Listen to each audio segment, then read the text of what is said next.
let's start with a fox. Let's start with the eyes. I always like to start with the eyes because what happens is that if you don't start with the eyes and then you try to draw the fox's face and then you realize it's too small. So I like to start with the eyes first because that makes sure that your face is always big enough. We could do realistic eyes, but I think I'm gonna make this kind of cartoony. So I'm gonna kind of make big eyes on my fox. And I'm just doing, this is a semicircle inside of a semi-oval. And I'm going to do 2 of these, semi-oval and a semi-circle for the eyes.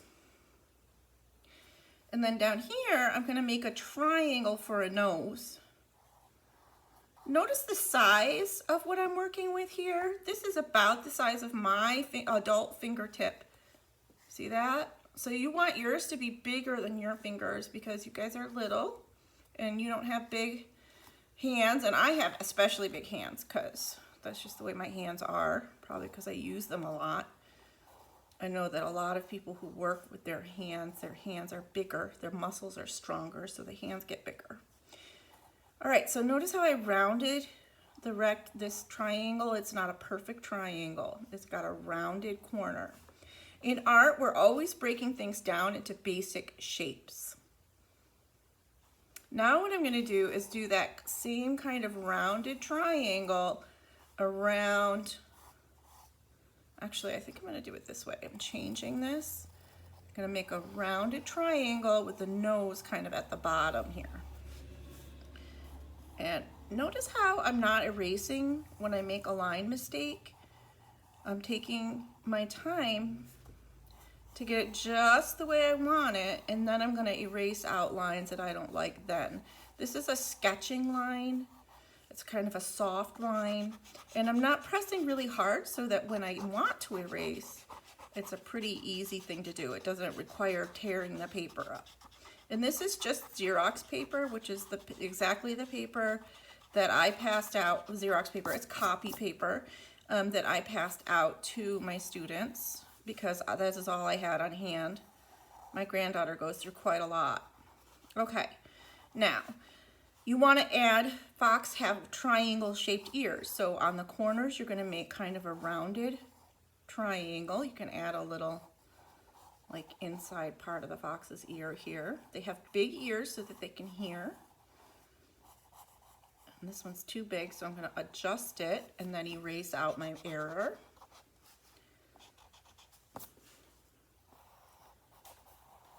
Here we go.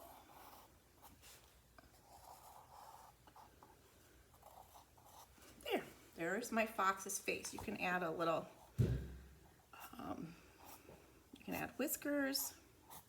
You can add like his little jaw here. A little mouth. You can make it cute if you want to, or cartoony.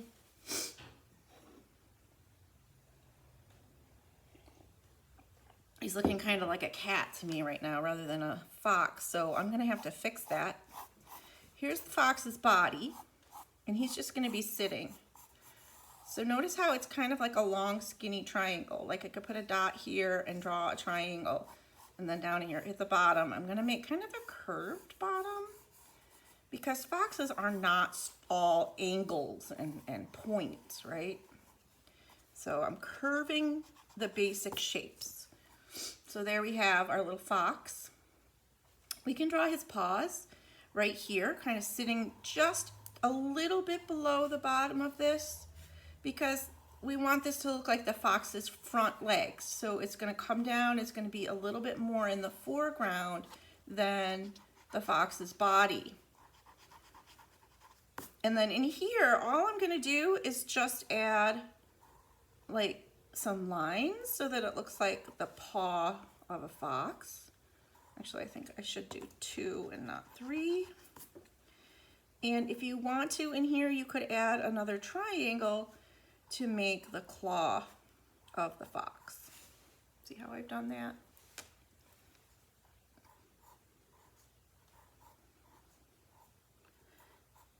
All right, now, one of the things, oh, sorry, I'm not ready yet. I need to make the legs of the fox coming up. like this. And what I'm going to do right here is I'm going to make another triangle because a lot of times foxes have white chests. And this will help. I just bring my legs right up to here like this. And there we have, looks like he has a bib on, doesn't it? This fox is a messy eater. He needs to wear a bib so he doesn't get his clothes all dirty. All right, pretty simple. Erase out any lines that you wouldn't see. And now we're gonna make the tail. Now it's really important that when we make this tail, that we don't make the tail look like this, like a balloon that someone sat on and deflated. Foxes have big, fat, fluffy tails. So we're gonna make a triangle right here.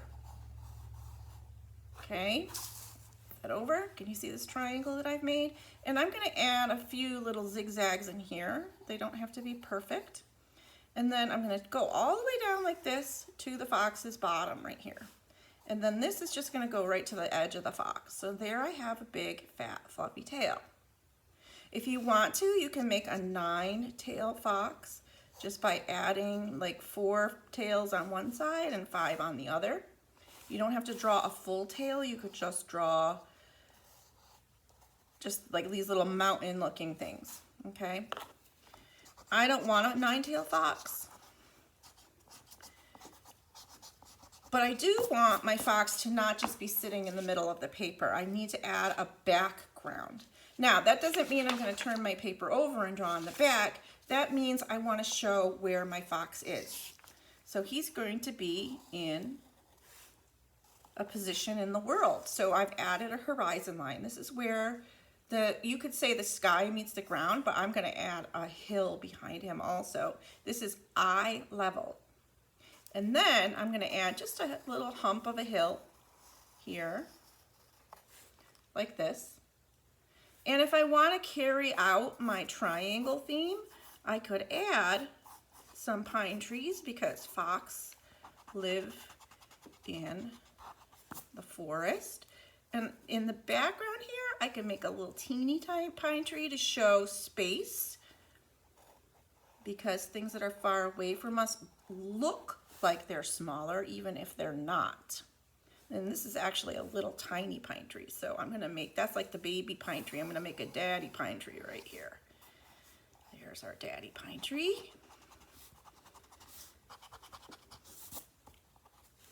There, let's try this. There we go, now we have some green ones. Okay, I want my fox to be kind of an orangey color, but foxes come in gray and Arctic foxes come in white. So I'm gonna choose an orangey brown. I'm gonna test it out first to make sure it's the color I want. That's too red. Let's try this one. That'll work. I'm gonna show it with my pencil. There we go. So as I'm coloring it, I want to think about that the fox has fur.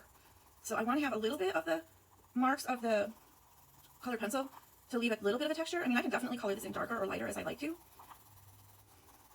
And let's remember that foxes have black on them also. Even if it's a white fox or a gray fox, you're going to find that they have black paws and black legs. I feel like this is almost too brown to be a fox, so I might even add another layer of color to mix the colors right on the paper. So I'm going to take, let me see, let's take this red that I had that was too red, and I'm going to layer it on here and add just a thin layer of red. And I still feel like that might be a little too brown for me, so I'm going to change this over to an orangey color. There, now I'm starting to get some results. There. That's the really nice thing about colored pencils and crayons that I actually, believe it or not, did not know until I was an adult, is that you can actually blend the colors together. Because no one ever told me, oh, you know, if you don't like the color that you have, you can blend these colors together to get new colors. And I just never knew that. Because no one ever said, oh, blend your colors together. And isn't that interesting too, though? Because I said in one of my other videos that I like to use straight pigment when I'm coloring, and I didn't realize until I was a grown-up that you can mix your colors, and you don't have to use just straight pigment. So isn't that an interesting way? And maybe that's why I developed that propensity or that tendency or that habit of not mixing colors, because I like the richness of a plain color. But I do like how my fox is kind of reddish. I don't want it to be brown. He's not chocolate colored, he's rust colored.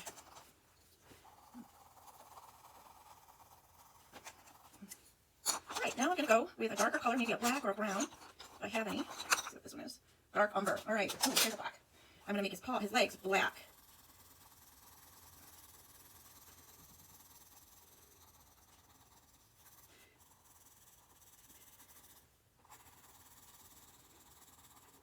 And his nose is going to be black.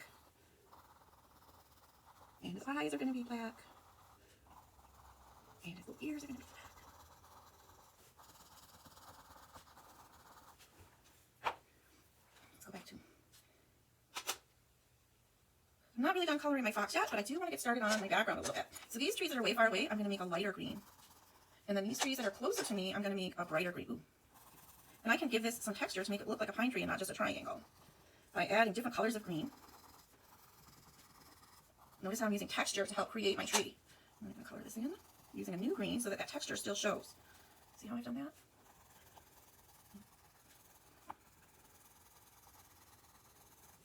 That's looking good. I can see a lot of texture on these trees back here because they're so far away. And for my sky, I got this really nice sky blue. I'm going to color my sky. And by the way, if you don't want to color the whole thing because you're like, oh my gosh, this is going to take too long, you can always do a pattern rather than filling in the color. So I'm just going to do a very light layer of blue in here. And then I'll show you what I mean about a pattern on the hill. There. I don't want a lot of white showing through when I color. This just doesn't look that great if you have a lot of the paper showing through it. All right, so here's what I mean about patterns. You could draw a pattern on your hill instead of filling the whole hill color in. So I have this very dark green. And so I'm just going to draw, actually I'm going to do polka dots because I like polka dots. And on my hill, instead of actually coloring in the whole thing, I'm just going to do a pattern on it. And I can do big polka dots and little polka dots, but notice how I'm drawing them. I'm not just bouncing my pencil around. I have intention and thought when I'm coloring in my pattern. It's not random, it's a pattern. So I want bigs and littles next to each other. I want to spread it out. You don't have to do a whole line, you can just kind of fill it in.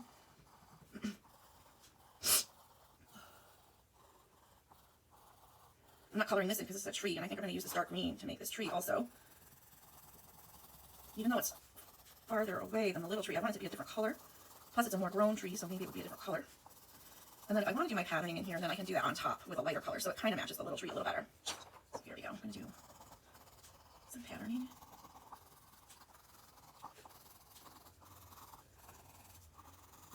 There.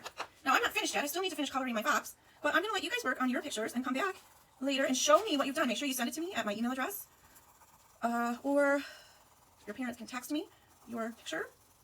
Here comes Callie. She's curious about what I'm doing over here. Hi, Callie. You see her? Here she is. There's Callie. Oh, you can't see her. She ran away. She got scared. She got scared. Hi, Callie. Want to come say hi?